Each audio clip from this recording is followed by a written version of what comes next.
compras de produtos, serviços de qualquer natureza, alienações, concessões, permissões e locações, que serão contratados com terceiros.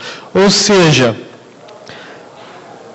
é a forma do governo comprar qualquer tipo de produto ou serviço.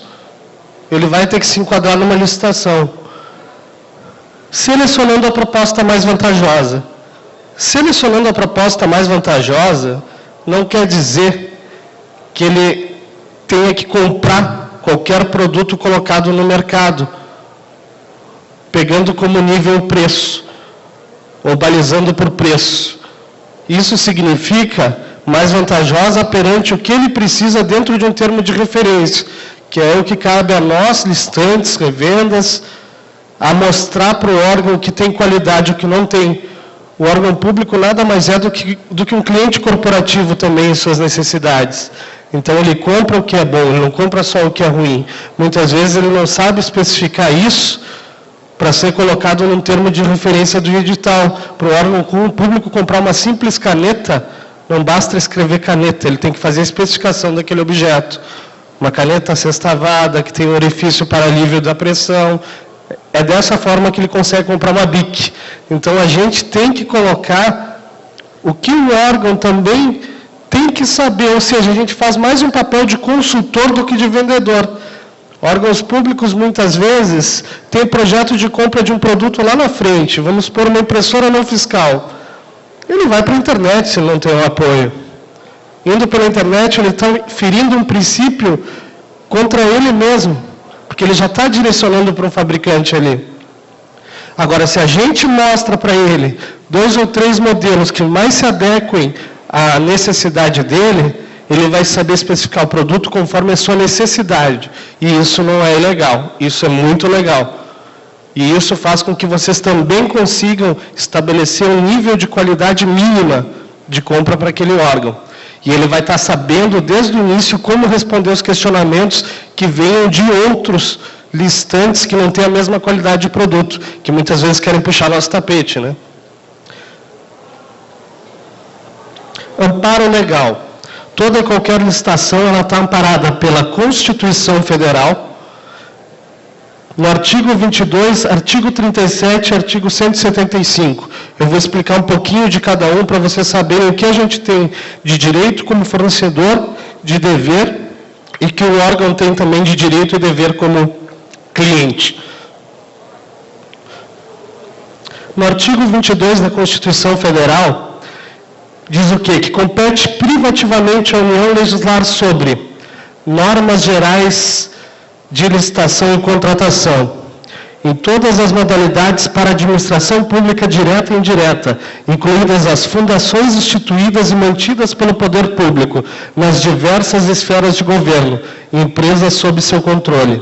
Isso aqui, na verdade, está dizendo que compete à União ditar regras para que essas compras sejam feitas, tanto por administração direta da União quanto indireta. Indireta são aquelas secretarias dos municípios que são ligadas através de um ministério, por exemplo, da educação, que está ligado ao governo federal. Então, tudo vem de cima para baixo, tá?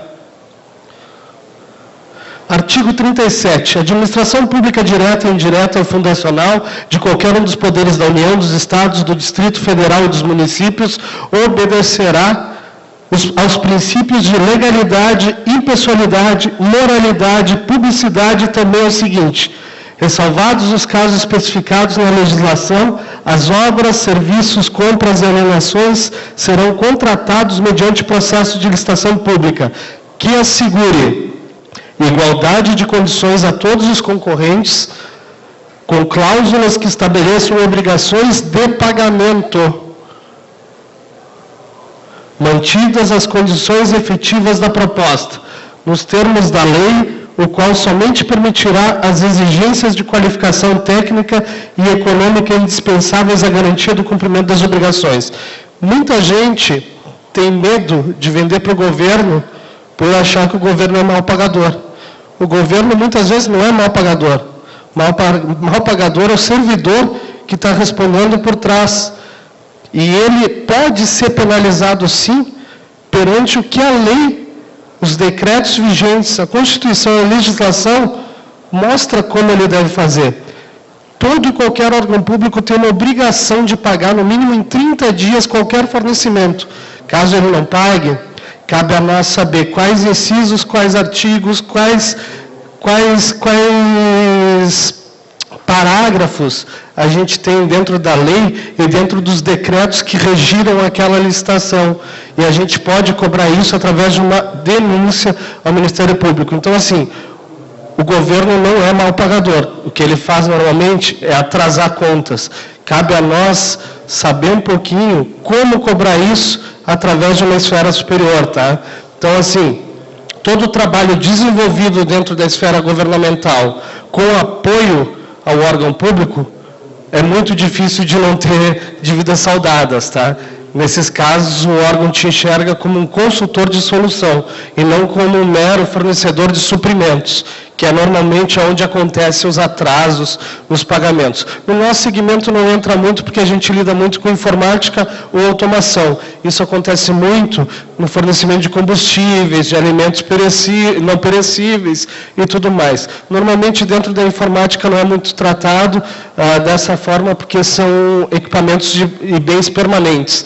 Então, não é tanto a parte de suprimento, a gente não se preocupa tanto assim com informática como em outros segmentos dentro de compras públicas, tá? Pessoal, à medida que vocês vão tendo dúvidas, por favor, podem levantar a mão aí que eu vou respondendo, tá? Respeitando um pouquinho o horário limite que a gente tem. No artigo 175, incumbe ao poder público, na forma da lei, diretamente ou sob regime de concessão ou permissão, sempre através de licitação, a prestação de serviços públicos. Nenhum serviço público pode ser feito sem ser licitado, com fins de compra, tá? Então, a gente vai ter também as modalidades de licitação. Aqui é uma das principais dúvidas que muitas revendas têm, como que o governo compra. Alguns de vocês já devem saber, aqui estão as modalidades onde o governo compra, embasadas pela lei e a definição de cada uma, tá? Então, a gente vai começar pelo seguinte, a gente tem as modalidades de pregões. Então, os pregões, eles vão ser divididos em eletrônico e presencial. Hoje, um órgão público pode fazer pregão presencial na visão de vocês ou não? Pode. Com o advindo do pregão eletrônico, as compras se tornaram mais baratas, ou seja, o órgão público economiza mais para os cofres públicos. Porém, muitos servidores públicos questionam, e a área de TI do órgão público questiona a qualidade dos produtos, porque muitas vezes não é feita uma consultoria em cima do que é necessário. Então, banalizando pelo pregão eletrônico, normalmente a gente dá brechas para produtos de menor qualidade também, a nível de vários listantes a âmbito nacional, tá? Você tem uma pergunta? Vamos fazer uma coisa, gente. Eu vou trocar de microfone aqui, eu vou pegar esse auricular e vou deixar esse para rodar aí para vocês.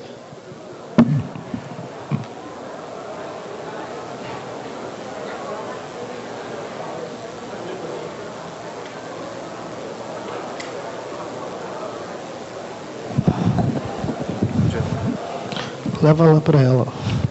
Ela ergueu a mão.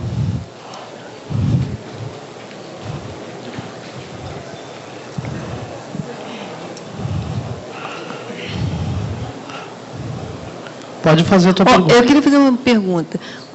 O pregão eletrônico, geralmente, é pelo menor preço. Então, quando eles escolhem pelo menor preço, nem sempre tem qualidade. Aí, a maioria dos pregões é menor preço. Aí, como é que fica? Dentro dos pregões, a gente tem duas formas de fornecer.